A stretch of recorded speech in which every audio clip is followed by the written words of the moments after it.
Hey there, what's up you guys, it's FangedShadows here, and today I'm going to be talking about Power Rangers Beast Morphers Episode 1. So I watched the first episode of Beast Morphers, and here's my thoughts. With the brand of Power Rangers being now belonging to Hasbro, how did they do? First off, the intro. I personally enjoyed this rendition. I mean, it's not the best opening, but it's decent. It grew on me in time. No characters shouting their name, nice heroic catchy theme to it. Yeah. It's decent. It gives us a simple introduction to our future Rangers in the series while establishing their world around them. For example, we see them using the morphing grid energy to clean up the world's pollution. That was a topic in Power Rangers Wild Force, I remember. Like the humans kept polluting the world and well, the humans don't deserve to have Power Rangers. It's like, yeesh. But no, it seems they're gonna actually use the morphing grid energy to make it better. So that's nice. But they also plan to use the morphing grid to make their own set of Rangers. I mean, why not, I guess? Which itself is an interesting plotline, especially when Mayor Daniels thinks maybe they shouldn't meddle with things where they don't belong and where they don't understand the full grasp of this situation. For the world has faced many foes in the Power Rangers history, such as Rhea Repulsa, Sledge, and Galvanax, who all wanted the Rangers' powers. Which, surprise surprise, something bad happens when the Evox virus sneaks into MorphX. Probably should have listened to him. There's a lot of homage towards older fans in previous seasons, like how Grid Battle Force reminds me of SPD and Lightspeed Rescue for how they recruit worthy individuals to take on the task of being a ranger, and how their organization works. We meet our soon-to-be Red Ranger Devon in a karate class, like in Mighty Morphin Power Rangers. The virus villain in this show, Evox, reminds me of the virus in RPM. There was a lot to look for. Now for the characters, starting with the comedic relief. Ben Burke and Betty Burke have some charm to them. I mean, they gave me a chuckle here and there, which is a nice start for them at least. A lot better than Victor and Monty, I'll tell you that for sure. Oh boy, they are leagues above them already, and it's only the first episode. Time for the Rangers. We see Devon, the soon-to-be Red Ranger, who is the son of Mayor Daniels. We gather there will be some family conflict and how his father wants to see his son be more responsible and wiser with his life and his future.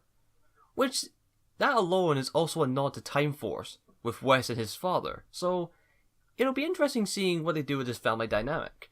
From Devon learning the responsibility on being a ranger, and Mayor Daniels being able to trust and understand that his son knows about power and responsibility. Okay, for the record, I didn't mean to make it sound like Uncle Ben. It was just what I typed. I swear to God. I swear to God. Next up, we have Ravi, the Blue Power Ranger, who was spared from the Evox virus that's trapped Blaze and Roxy, the original team that was supposed to be in their Ranger suits. We see that Ravi has his own fair share of family dynamics with his mother, who is Commander Shaw, the head of Grid Battle Force. We can see that he wants to prove that he can do good to her eyes and show that he can make her proud and be like her, strong and possibly a good leader. He also has now a personal urgency to rescue Roxy as she's in a coma while her doppelganger roams free. From some scenes and a flashback, we get the idea that they were a couple, but due to their line of work, they can't keep it going and they had to break up. Mere moments before, she was cloned. Yeah, bad timing, man. Bad timing. So of course, Ravi feels terrible about the whole situation and makes it his mission to save her as well as be a ranger. I mean, forget Blaze, I guess. And last but not least, we have Zoe, the Yellow Ranger. From a former cadet to be reassigned in laundry service to then becoming a Power Ranger. That's a pretty, interesting cycle of employment. Zoe has shown that she doesn't run away from any obstacles. Meanwhile, the rest of Grid Battle Force fled the scene of danger, she chose to face it head on. I can see her being the optimistic spark for the team. We have a young protege, Nate Silva. Nate somehow managed to basically tap into the morphing grid and create the substance Morph X. Whoops. He's one that creates the Beast Morpher Rangers and their weapons. Basically the tech guy. I don't know why, but I get an RPM vibe from him with Evox. Don't ask why, I feel like there's some backstory connection with these two, back when Nate was much younger.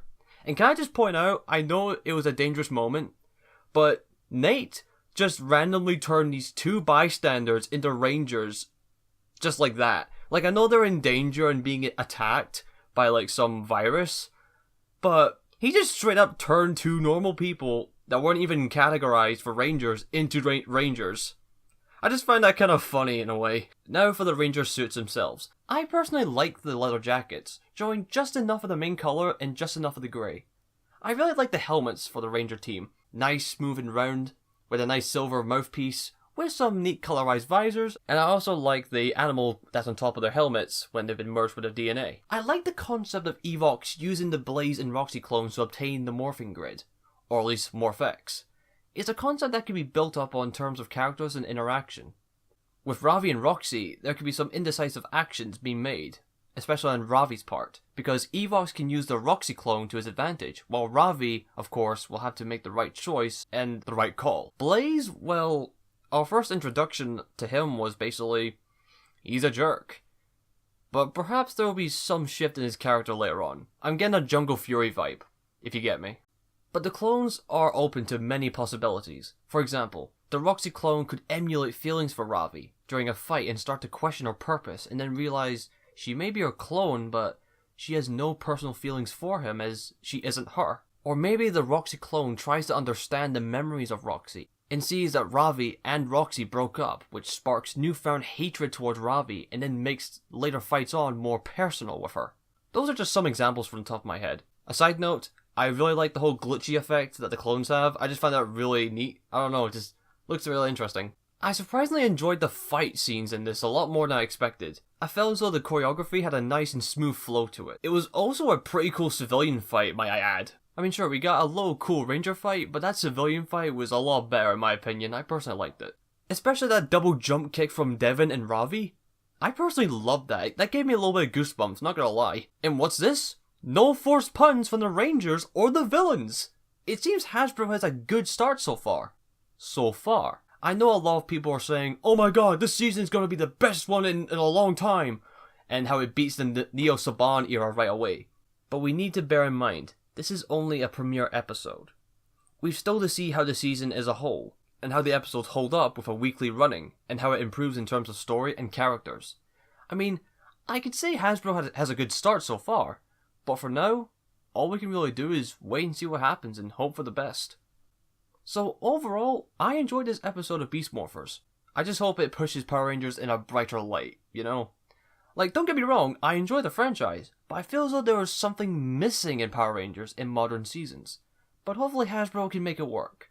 If it works for the young demographic introducing the concept of Power Rangers, but also invites older fans to the concepts and, you know, hints and homages to the older shows.